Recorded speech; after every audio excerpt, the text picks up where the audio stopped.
करोड़ों का काला धन किसी आम आदमी से लेकर किसी अफसर या नेता के घर से बरामद हो तो उसके खिलाफ तुरंत एक्शन लिया जाता है। अगर मामला किसी सरकारी अफसर का हो तो उसकी नौकरी तक चली जाती है। अक्सर इन मामलों में गिरफ्तारी तक होती है। अदालतें कानून की किताबों के मुताबिक सख्त सजा का हुक्म सुनाती हैं, लेकिन जब मामला किसी जज का हो तो फिर कानून की किताबें बदल जाती हैं और उसे बेहद मामूली या यूं कहिए कि कोई सजा ही नहीं दी जाती। असल में मामला दिल्ली हाई कोर्ट के एक जज का है, जिनके घर में अचानक आग लग गई। आग बुझाने आए अग्निशमन विभाग के लोगों ने जज साहब के घर से नोटों का अंबार बरामद किया। इस घटना से न्यायिक गलियारों में हड़कंप मच गया। मामला इतना गंभीर था कि सुप्रीम कोर्ट के कॉलेजियम को दखल देना पड़ा और फिर जज का तबादला दूसरे हाई कोर्ट में कर दिया गया। मतलब नोटों का अंबार मिलने के बाद न कोई इनकम टैक्स डिपार्टमेंट को फर्क पड़ा और न ही कोई पूछताछ, न कोई केस। मामला रफा दफा। जी हाँ, चीफ जस्टिस संजीव खन्ना की अगुवाई वाली कॉलेजियम में आनम फानम में यह फैसला लिया। अब सुप्रीम कोर्ट के इस फैसले पर सवाल उठने लगे हैं। पहला सवाल तो यही है कि क्या एक जज सारे कानून से ऊपर है, और साथ ही ये भी कि तबादला सजा है या फिर न्यायपालिका में फैले भ्रष्टाचार को छुपाने का कोई खेल। जस्टिस यशवंत वर्मा का घर था जिस समय आग लगी। उस समय हाईकोर्ट के जज जस्टिस यशवंत वर्मा बाहर थे। आग लगने पर उनके परिवार वालों ने फायर ब्रिगेड और पुलिस को बुलाया। आग बुझाने के बाद जब बचाव दल अंदर गया तो एक कमरे में नोटों का अंबार देखकर हैरान रह गया। तुरंत इसकी सूचना अधिकारियों को दी गई और बरामदगी की रिपोर्ट दर्ज की गई। पहली नजर में ये रकम बेनामी लग रही थी। स्थानीय पुलिस ने अपने सीनियर अधिकारियों को घटना की जानकारी दी। देखते ही देखते खबर सरकार के आला अधिकारियों तक पहुंच गई। उन्होंने तुरंत इसकी जानकारी चीफ जस्टिस ऑफ इंडिया को दी। मामले को गंभीरता से लेते हुए सीजीआई खन्ना ने तुरंत कॉलेजियम की बैठक बुलाई। कॉलेजियम ने सर्वसम्मति से जस्टिस वर्मा का तुरंत तबादला करने का फैसला किया। जस्टिस वर्मा को उनके मूल high court Allahabad high court में ट्रांसफर कर दिया गया। वे अक्टूबर 2021 में इलाहाबाद से दिल्ली हाई कोर्ट आए थे। हालांकि 5 जजेस वाले कॉलेजियम के कुछ सदस्यों का मानना था कि इतनी गंभीर घटना पर सिर्फ तबादले से काम नहीं चलेगा, ये न्यायपालिका की छवि को धूमिल करेगी ही, साथ ही संस्था में लोगों का भरोसा भी कम होगा। उनका कहना था कि जस्टिस वर्मा को इस्तीफा देने के लिए कहा जाना चाहिए। अगर वे ऐसा नहीं करते हैं तो संसद से हटाने की प्रक्रिया शुरू करने से पहले चीफ जस्टिस ऑफ इंडिया को आंतरिक जांच के आदेश देने चाहिए। सुप्रीम कोर्ट ने 1999 में भ्रष्टाचार, कदाचार या संवैधानिक अदालतों के जजों के खिलाफ किसी भी तरह के अनियमितता के आरोपों से निपटने के लिए एक आंतरिक प्रक्रिया की तैयार की थी। इसके तहत सीजीआई शिकायत मिलने पर जज से जवाब मांगते हैं। अगर सीजीआई जज के जवाब से असंतुष्ट रहते हैं या उन्हें लगता है कि मामले की गहराई से जांच होनी चाहिए तो वे एक आंतरिक जांच समिति का गठन कर सकते हैं और इस समिति में एक सुप्रीम कोर्ट के जज और 2 हाई कोर्ट के जजेस होते हैं।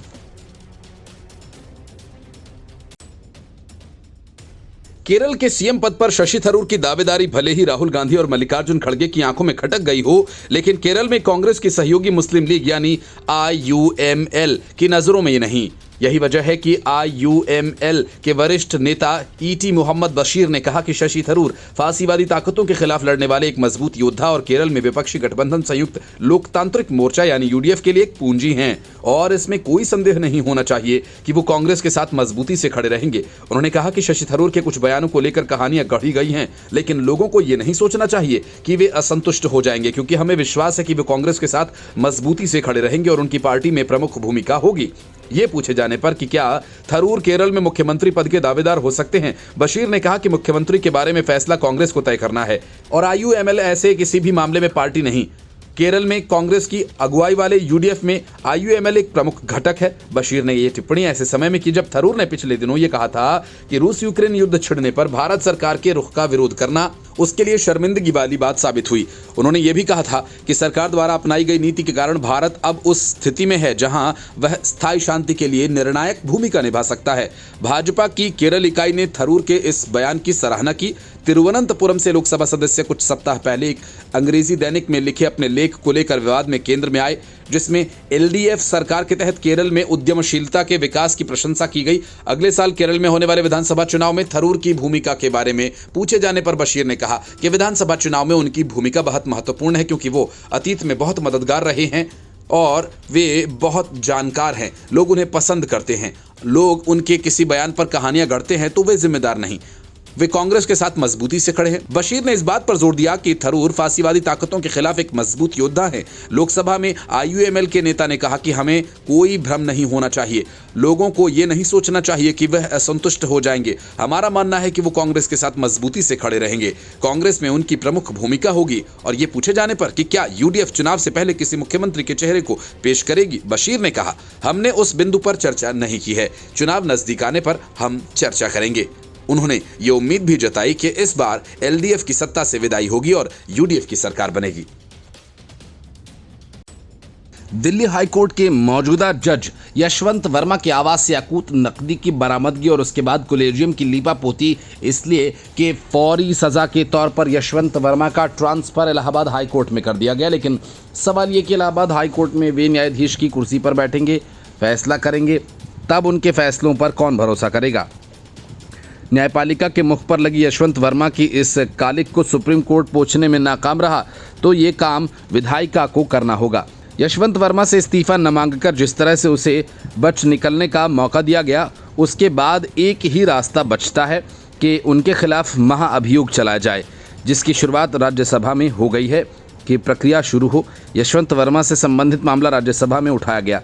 सभापति जगदीप धनखड़ ने कहा कि वो इस मुद्दे पर एक व्यवस्थित चर्चा बहस करने की कोशिश करेंगे। कांग्रेस के जयराम रमेश ने सुबह के सत्र में ये मुद्दा उठाते हुए न्यायिक जवाबदेही पर सभापति से जवाब मांगा और इलाहाबाद हाईकोर्ट के एक जज के खिलाफ महाभियोग के संबंध में लंबित नोटिस के बारे में याद दिलाया। रमेश ने कहा, हमने दिल्ली हाईकोर्ट के जज के आवास पर भारी मात्रा में नकदी पाए जाने के चौंकाने वाले मामले के बारे में पढ़ा। उन्होंने बताया कि इसमें पहले 50 सांसदों ने इलाहाबाद के एक न्यायाधीश द्वारा की गई कुछ टिप्पणियों के संबंध में सभापति को एक नोटिस सौंपा था। रमेश ने कहा कि सभापति ने खुद बार बार न्यायिक जवाबदेही के बारे में बात की। कांग्रेस के वरिष्ठ सदस्य ने धनखड़ को ये भी याद दिलाया कि उन्होंने इस मुद्दे पर सदन के नेता को निर्देश दिया था। उन्होंने कहा कि मैं आपसे अनुरोध करता हूं, कृपया इस पर कुछ टिप्पणियां करें और न्यायिक जवाबदेही बढ़ाने के लिए प्रस्ताव के साथ आने के लिए सरकार को आवश्यक निर्देश दें। नकदी की कथित बरामदगी के मुद्दे पर धनखड़ ने कहा कि उन्हें जिस बात की चिंता है वो ये है कि ये घटना हुई लेकिन तत्काल सामने नहीं आई।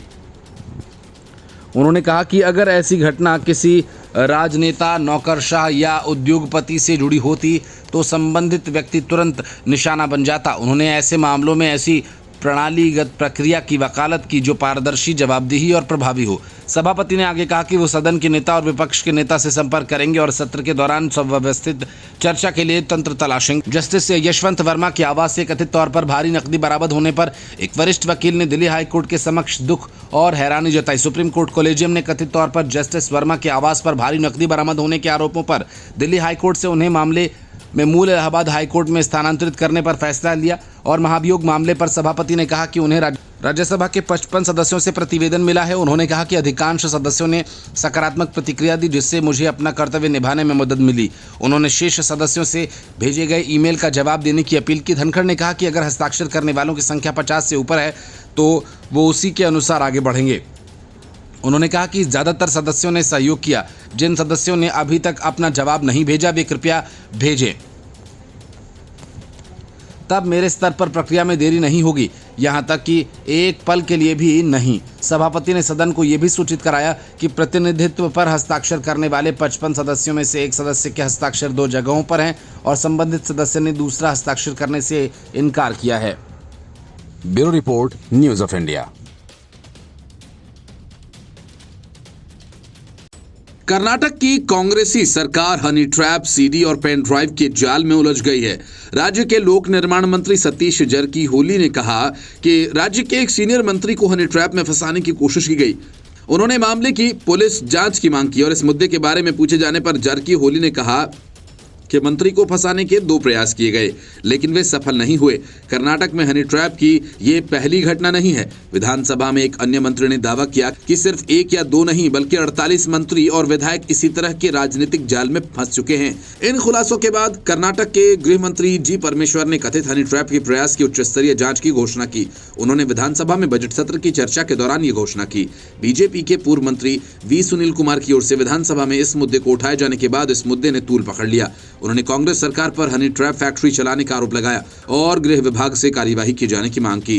कर्नाटक के एक मंत्री के हनी ट्रैप में फंसने की अटकलों से शुरू हुआ मामला अब एक बड़े राजनीतिक विवाद में बदल गया। बजट सत्र में चर्चा के दौरान विजयपुरा के विधायक बसनगौड़ा पाटिल यत्नाल ने इस मुद्दे को उठाया और कहा कि सहकारिता मंत्री को फंसाने की कोशिश की गई।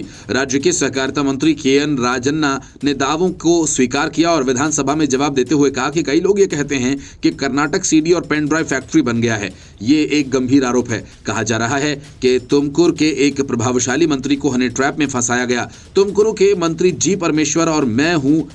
उन्होंने आगे कहा कि मैं इस बारे में शिकायत दर्ज कराऊंगा।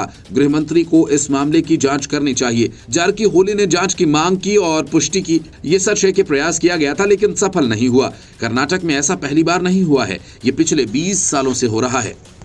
उन्होंने कहा कि कांग्रेस, बीजेपी और जेडीएस सभी पार्टियां इसका शिकार हैं। जारकीहोली ने जांच की शुरुआत पर जोर देते हुए ये कहा कि हमने मांग की है कि शिकायत दर्ज कराई जाए और जांच की जाए। हमने पीड़ित से कहा कि वो आगे आकर शिकायत दर्ज कराए, तभी इसकी जांच हो सकेगी और सच्चाई सामने आएगी। उन्होंने कहा कि वे 2 अलग अलग राजनीतिक दलों से जुड़े हैं। ये मामला सिर्फ हमारे राज्य तक सीमित नहीं, ये राष्ट्रीय स्तर तक फैला हुआ है जिसमें देश भर के विभिन्न राजनीतिक दलों के नेता शामिल हैं। मैं यहाँ अपने खिलाफ लगे आरोपों का जवाब नहीं दूंगा। मैं गृह मंत्री को लिखित शिकायत दूंगा। इसकी जांच होनी चाहिए और ये सामने आना चाहिए कि इसके पीछे निर्माता और निर्देशक कौन है। जनता को पता होना चाहिए कि 2 पार्टियों के 48 लोगों की पेन ड्राइव है। ये बहुत खतरनाक है। उन्होंने आगे कहा कि ये पब्लिक का मुद्दा है। उन लोगों ने मेरे ऊपर भी कोशिश की और मेरे पास इसके सबूत है। मैं शिकायत दर्ज करवाऊंगा। खुलासा होने दो इसमें कौन कौन शामिल है। केएन राजन्ना के बेटे राजेंद्र राजन्ना ने कहा कि उन्हें भी हनी ट्रैप में फंसाने की कोशिश की गई है। उन्होंने बताया कि यह मामला काफी पहले शुरू हुआ था जब उन्हें फोन और वीडियो कॉल्स के माध्यम से संपर्क किया गया था। हालांकि इस पर चुप्पी साधे रखी पहले और इस बारे में बात नहीं की, लेकिन जब मामला विधानसभा में सामने आया तो उन्होंने इस पर खुलकर बात की। राजेंद्र राजन्ना ने कहा कि मैं और मेरे पिता हनी ट्रैप का शिकार हुए। राजेंद्र ने कहा कि उन्होंने मुख्यमंत्री और गृह मंत्री से बात की है लेकिन उन्हें नहीं पता कि उन्हें फंसाने की कोशिश क्यों की गई। Report, news of India.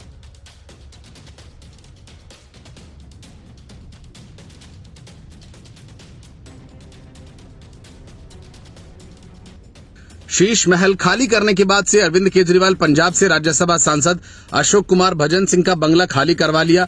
बचे संजीव अरोड़ा तो उन्हें लुधियाना से उम्मीदवार बना दिया। अगर संजीव अरोड़ा चुनाव जीत गए तो उनकी सीट और उनका बंगला दोनों खाली हो जाएगा। केजरीवाल की नजर हरभजन सिंह और अशोक कुमार मित्तल की सीट पर है और इरादा इन दोनों से इस्तीफा लेकर सिसोदिया और सत्येंद्र जैन के परिवार को एडजस्ट करने का है।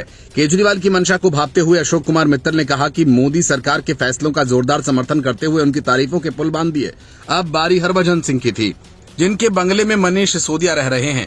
हरभजन सिंह भगवंत मान के बुलडोजर अभियान से बुरी तरह से खफा हैं। हरभजन सिंह ने कहा कि नशे के खात्मे के लिए नशा तस्करों पर सख्त कार्रवाई होनी चाहिए। जो लोग नशे की तस्करी कर रहे हैं उन्हें पकड़कर सजा दी जानी चाहिए। जो नशा बेच रहे हैं उन पर भी कड़ी कार्रवाई होनी चाहिए और उन्हें ये सीखना चाहिए कि नशा लोगों की सेहत के लिए बेहद खतरनाक है। हालांकि उन्होंने कहा कि वो किसी का घर तोड़ने के पक्ष में नहीं। हरभजन सिंह ने साफ तौर पर कहा कि अगर किसी व्यक्ति का घर पहले से बना हुआ है और वह किसी छत के नीचे रह रहा है तो सबसे पहले ये देखा जाना चाहिए कि वह घर किस तरीके से बना है। अगर घर अवैध तरीके से बना है तो उस पर कानून के तहत कार्यवाही होनी चाहिए, लेकिन घरों को नष्ट करना सही तरीका नहीं है। उन्होंने सुझाव दिया कि अगर किसी ने सरकारी जमीन पर कब्जा कर रखा है तो सरकार को अपनी जमीन जरूर वापस लेनी चाहिए। हालांकि यदि किसी ने घर बना लिया है तो सरकार को उसे कहीं और स्थानांतरित करने का उचित इंतजाम करना चाहिए। मतलब साफ है, जिस अंदाज में केजरीवाल नशा तस्करों और कारोबारियों के खिलाफ बयानबाजी कर रहे हैं, हरभजन सिंह उनके खिलाफ हैं, तो इसके पीछे की वजह भी है कि पिछले 3 सालों में सरकार किस नशे में डूबी थी। 3 सालों तक नशे के खिलाफ कुछ क्यों नहीं किया गया। दिल्ली में शर्मनाक हार के बाद केजरीवाल को नशे के कारोबार की याद क्यों आई और वे क्यों पंजाब में इस एक मुद्दे को तूल देना चाहते हैं। क्या केजरीवाल को लगता है कि इसी के सहारे वे मान सरकार की सारी नाकामियों को छुपाकर अगला चुनाव जीत जाएंगे, या फिर उनका इरादा पंजाब के 3 राज्यसभा सांसदों को निपटाने का है। आखिर अशोक कुमार मित्तल के बाद हरभजन सिंह का विरोध इसी तरफ इशारा तो नहीं, क्योंकि पहले ही केजरीवाल पंजाब से स्वाति मालीवाल और राघव चड्ढा को राज्यसभा भेज चुके हैं और अब केजरीवाल, सिसोदिया और सत्येंद्र जैन भी राज्यसभा जाएंगे। तो फिर राज्यसभा में पंजाब का नाम लेवा कौन बचेगा? सारे के सारे दिल्ली वाले ही होंगे। अरविंद केजरीवाल पंजाब में जितनी तेजी दिखा रहे हैं उनका विरोध भी उतनी ही तेजी से शुरू हो गया है। कहीं ऐसा ना हो कि राज्यसभा और बंगले के लालच में केजरीवाल पूरी पार्टी का ही बंटाधार कर दे। इसके साथ ही हरभजन सिंह ने पंजाब सरकार द्वारा चलाए जा रहे नशे के खिलाफ अभियान की सराहना की। उन्होंने कहा कि नशा एक बहुत ही खतरनाक चीज है जो न केवल किसी व्यक्ति की जिंदगी बर्बाद कर देता है बल्कि पूरे परिवार को तबाह कर देता है। उन्होंने पंजाब के लोगों से अपील करते हुए कहा कि सभी को मिलकर नशे के खिलाफ बड़ा आंदोलन शुरू करना चाहिए, लेकिन तरीका केजरीवाल वाला नहीं होना चाहिए। Bureau report, news of India.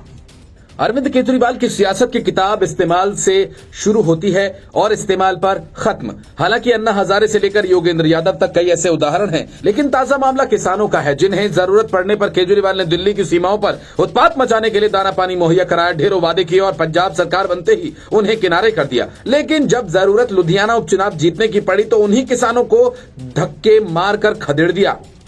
अब अचानक पंजाब की पुलिस हरकत में आ गई और शंभू खनौरी बॉर्डर पर 1 साल से ज्यादा वक्त से चल रहे आंदोलन को कुचल दिया।